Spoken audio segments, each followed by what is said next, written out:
देखो, जीवन ना मान-सम्मान से सर उठा के जीने का नाम है, झुक के दब के रहने का नाम नहीं है। बहुत लोग जो आपको कहते हो ना कि रिश्ता चलाना है, उसलिए आपको दबना पड़ेगा, झुकना पड़ेगा। बेसिकली वो लोग रिश्ते के नाम पे आपका सिर्फ शोषण, दोहन, दमन करते हैं। वो ये कहना चाहते हैं कि आप हमसे दब के रहो, नहीं तो तुम अपना पहचान खो दोगे, नहीं तो तुमको समाज में फिर जीने का हक जो है, वो चला जाएगा, छीन जाएगा। आप देखो, ऐसे लोग बेसिकली आपको डराते हैं, धमकाते हैं। ठीक है, कोई भी रिश्ता दब के नहीं चलता है, क्योंकि जब इंसान दब के रहता है ना, तो अंदर से सफोकेटेड, फ्रस्ट्रेटेड, डिप्रेस्ड फील करता है, और ऐसा ही इंसान जो होता है डिप्रेशन में चला आता है। बच्चे जो हैं क्यों डिप्रेशन में चले जाते हैं या क्यों गलत कदम उठाते हैं, उसका कारण सिर्फ और सिर्फ एक ही है, वो ये है कि वो खुल के मन की बात नहीं कह पाते हैं। जब कोई इंसान अपने मन की बात खुल के नहीं कह पाता ना, तो अंदर से वो खिंचता से भरा रहता है, निगेटिविटी से भरा रहता है। उसको लगता है कि मेरे जीवन से कुछ न कुछ हमसे छीना जा रहा है। क्या छीना जा रहा है? मुझसे जीने का हक छीना जा रहा है। मैं वो चीज़ करना चाह रहा हूँ जो मुझे करने नहीं दिया जाता है। बहुत बार होता है ना, पेरेंट्स फोर्सफुली बच्चे को पढ़ा देते हैं। बहुत से बच्चे होते हैं जिनको सीएस में इंटरेस्ट नहीं होता है, लेकिन पेरेंट्स कहते हैं कि तुमको सीएस ही पढ़ना है तो सीएस ही पढ़ना है, तो सीएस ही पढ़ना है। अब बच्चा ले तो लिया, लेकिन वो अंदर से घुट रहा, कितना दिन दबाव में रहेगा? एक ना एक दिन वो बागी बन जाएगा, विरोध करेगा ही करेगा।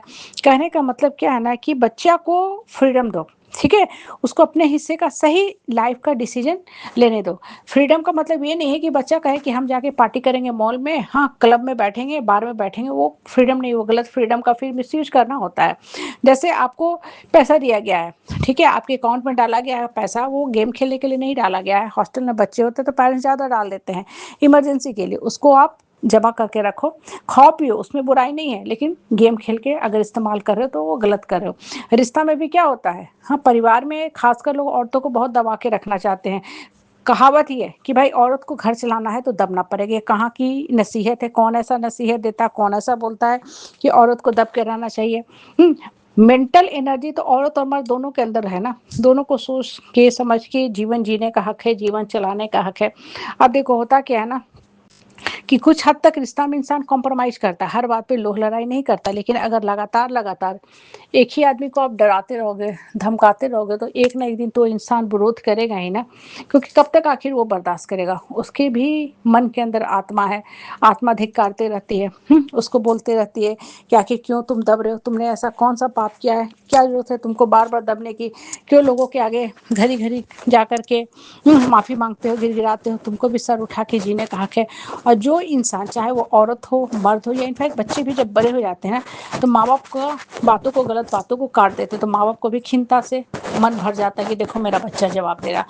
आपका बच्चा आपको जवाब नहीं दे रहा, आपका बच्चा आपको सही चीज़ बता रहा है और आपको सुनने की शक्ति नहीं है, तो आपको वो बातें खल जा रही हैं। आपको लग रहा है कि मेरा बच्चा हमको जवाब दे रहा है, वो जवाब नहीं देता है। कहने का तात्पर्य है ना, कि जीवन जो है ना, हर कोई जीने का हक है। और बहुत बार देखो लोग उसको गलत ढंग से पेश करते हैं। अगर कोई आपके मान सम्मान को ठेस पहुंचा रहा, चोट पहुंचा रहा, तो भी गलत है। हाँ, तो वो भी गलत है।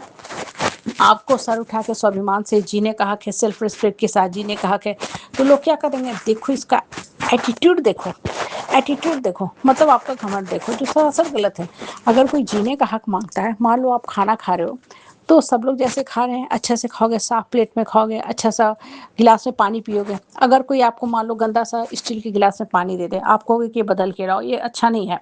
गंदा गिलास में क्यों दे रहे हो हमारे साथ? हाँ, दोगला व्यवहार क्यों कर रहे हो, डुअल व्यवहार क्यों कर रहे हो? तो क्या आपका वो एटीट्यूड है? नहीं, एटीट्यूड नहीं है ना भाई। सर उठा के जैसे आप खा रहे हो, हम भी खा रहे हो।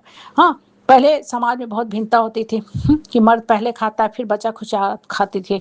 आजकल समाज बदल गया है भाई, एक ही डाइनिंग टेबल पे सब खाते हैं, सबको एक खाना परोसा जाता है।